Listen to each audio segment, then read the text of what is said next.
होऊन लोकांना त्रास होतो.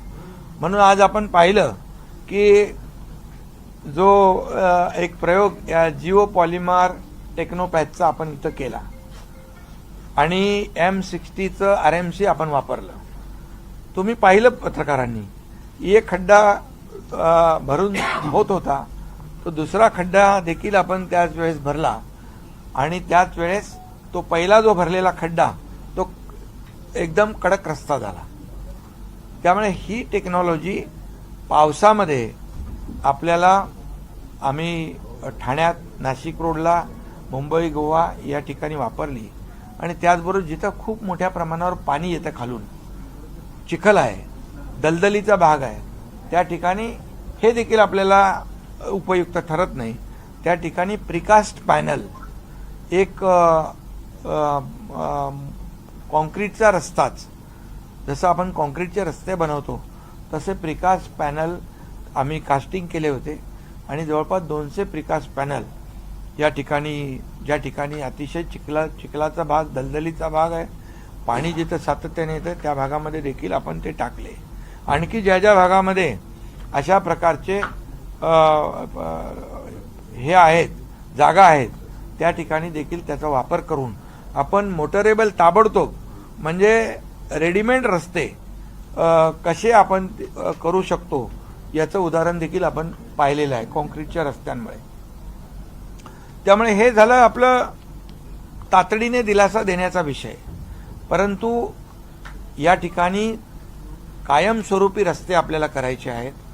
त्या ठिकाणी दोन्ही साईडला स्टॉर्म वॉटर ड्रेन असलं पाहिजे, फुटपाथ असले पाहिजेत आणि त्याचबरोबर आता हे जे कामगार आहेत त्यांना चालण्यासाठी फुटपाथ आणि सायकल ट्रॅकची देखील या ठिकाणी मगाशी त्या बैठकीमध्ये मागणी झाली आणि जिल्हाधिकारी महोदयांना मी सूचना केलेल्या आहेत की आता जे रस्ते आपण करू ते संपूर्णपणे इंटिग्रेटेड एकाच पॅटर्नमध्ये असले पाहिजे.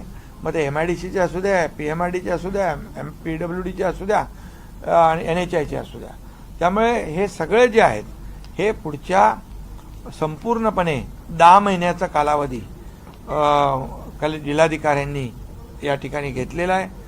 मला वाटतं आपण तो आणखी कर्टेल करू शकतो, आणखी कमी करू शकतो, कारण आता जो शिक्रापूर तळेगाव हा जो रस्ता जो अवॉर्ड झालेला आहे त्या ठिकाणी देखील जे काम संत गतीने सुरू आहे. कलेक्टरना सांगितले तिथे चांगल्या दर्जाचं काम करणारा, फास्ट वेगाने काम करणारा माणूस त्या ठिकाणी अपॉइंट करा आणि तो रस्ता तात्काळ त्याचं काम सुरू करा. त्याचबरोबर दुसरा एक 3 किलोमीटरचा PMRDचा रस्ता आहे, त्याला देखील तयार करण्याच्या सूचना दिलेल्या आहेत, जेणेकरून एक्झिट आणि एंट्रीला 3 रस्ते आपल्याला उपलब्ध होतील आणि त्यामुळे वाहतूक कोंडी जी आहे ही वाहतूक कोंडी दूर होण्यासाठी मोठ्या प्रमाणावर या ठिकाणी मदत होईल. त्याचबरोबर जो काही कचऱ्याचा विषय होता या बाबतीत देखील उद्योग मंत्र्यांनी PMRDला जागा दिलेली आहे.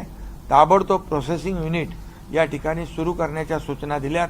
तोपर्यंत जे रस्त्यावर जागोजागी प्लॅस्टिक आणि कचऱ्याचा ढीग दिसतोय त्यासाठी देखील जिल्हाधिकाऱ्यांना सांगितलंय एक आउटसोर्स एजन्सी करा, एक विशेष प्रकारची फक्त या संपूर्ण परिसरामधला कचरा उचलण्यासाठी एका एजन्सीची नियुक्ती करा आणि हे संपूर्णपणे चाकण शहरामधले उद्योजक असतील, नागरिक असतील, यांना या दुर्गंधीचा, कचऱ्याचा जो सामना करावा लागतोय त्यातून त्यांना दिलासा मिळेल.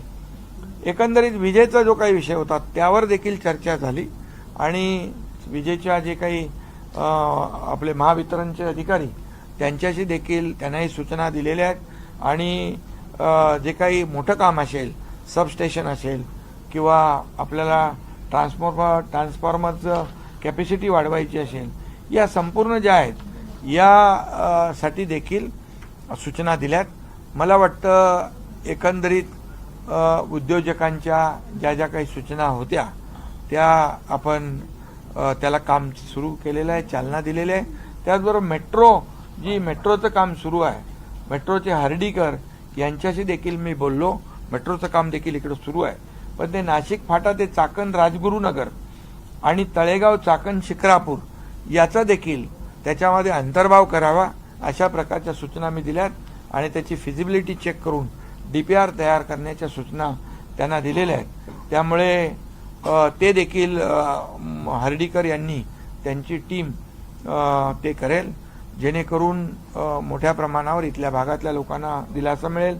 चाकण नगर परिषदेचा जो DP आहे, मगाशी मला कोणीतरी विचारलं, तो DP देखील तात्काळ लवकर मंजूर केला जाईल आणि चाकण नगर परिषदेतल्या नागरिकांना दिलासा देण्याचं काम या ठिकाणी केलं जाईल. पाणी पुरवठ्याच्या बाबतीमध्ये स्वतः आम्ही आता पुढच्या आठवड्यामध्ये आपले पाणी पुरवठा मंत्री गुलाबराव पाटील यांना देखील इथं स्वतः पाठवतोय. ते देखील इथल्या लोकांशी बोलतील, इथली समस्या सांगतील आणि त्याचा देखील आपल्याला चर्चा करून सोडवणूक करता येईल. लोकल विषय की तुम्ही DPR चाकणचं मंजूर करताय, परंतु इथं PMRDAचा DPR अजिबात मंजूर नाही. त्यामुळं ह्या चाकण परिसरातली जी गावं आहेत, जी औद्योगिक वसाहतीजवळ आहेत, त्यांचं अक्षरशः UP आणि बिहार सारखं बकालीकरण झालंय. अंतर्गत रस्ते छोटे आहेत आणि त्यामुळे जे मुख्य रस्त्याला मिळतात, तळेगाव चाकण शिक्रापूरला असेल, पुणे नाशिक महामार्गाला जोडणारे जे अंतर्गत गावांचे रस्ते आहेत ते अतिशय अरुंद आहेत आणि म्हणजे ते फक्त 10 फुटाचेच राहिले. मग त्याच्यावर तुमचा कंटेनर जाणार कसा? नाही, त्या बाबतीमध्ये कुठलं चाकण DPचं म्हणताय आपण, PMRDAचे रस्ते, PMRDAचे रस्ते जे आहेत तेही आपल्याला रुंद करावे लागतील. जसं MIDCला आपण करतोय तसं PMRDAला देखील या ठिकाणी मी मगाशी म्हणालो ना, हे सगळं इंटिग्रेटेड आपल्याला नेटवर्क करायला लागेल. त्यामध्ये सगळ्या PMRDA आली, MIDC आली, PWD आली, या सगळे जे रस्ते आहेत हे रस्ते आपल्याला रुंद करावे लागतील. चाकणमध्ये जशी MIDC आहे, उद्योग आहे, तसं PMRDA पण आहेत ना. त्यामुळे आपल्याला ते करावं लागेल, ते करणार आपण. महानगरपालिकेच्या बाबत पण भूसंपादनाच्या बाबत पण काही शेतकऱ्यांचे सकाळी आम्हाला शेतकरी भेटले, जो रस्ता आहे त्याबाबत काही भूसंपादनाच्या बाबत काही शेतकऱ्यांचे प्रश्न आहेत, त्याबाबत काय? त्या बाबतीत देखील जिल्हाधिकाऱ्यांना मी सूचना केलेल्या आहेत. आपल्या गावकऱ्यांना कुठलाही म्हणजे त्यांना योग्य मोबदला देऊन भूसंपादन करण्याच्या सूचना दिलेल्या आहेत.